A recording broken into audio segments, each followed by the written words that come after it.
One of the things, because again, I think not just in the 21st century, but throughout the course of history, there have been, people seem to be hero worship kind of people, entertainers and stars kind of people. And so I think that sometimes I have students that come in, or I watch, because I sometimes listen to 60 sermons a week, and I can spot who that person is imitating. I can almost tell them to the decade who the preacher is that they're trying to be like, or who they're trying to dress like. And the idea of this clone mentality is that if I become the star preacher, then I too can be a star. And so what I do with students is I listen to them for a while and I say, well, that's just wonderful. Now let's work on how we can find out who you are. So we talk through beliefs, we talk through theology, we talk through background, we talk through, because I'm a former speech pathologist, we look at physical structure.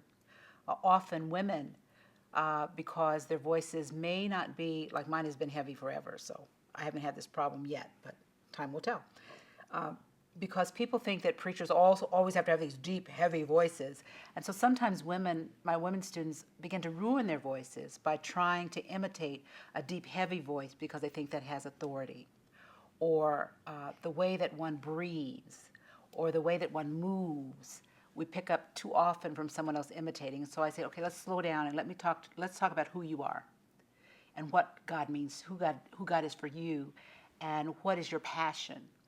And so we build from that person's passion as well as their physical being as to what their voice should sound like, what they believe. Because I talk in terms of physical voice, which is the structure, the vocal folds, the breathing, the body integrity. I talk in terms about how we have voice in talking with each other.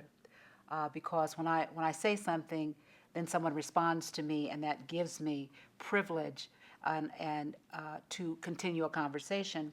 And I also talk about a transformative voice, meaning that there's something within us that's our passion. I can go back through sermons that I preached 25 years ago, and regardless of the text, I find there's a core through all of my sermons that become my voice and my passion. And mine is a call for transformation. Other people, their voice may be love, or it may be healing, or it may be congregational care. So we talk in terms of those things, and that's what I mean when I talk about a preacher's voice. I finished a book called Delivering the Sermon that was more on physical voice, but I also have written things on justice that talks about what your transformative voice might be. So you don't have to be anybody else. And there's room enough, I think, because God made us so different, there's room enough for everyone's voice in the conversation.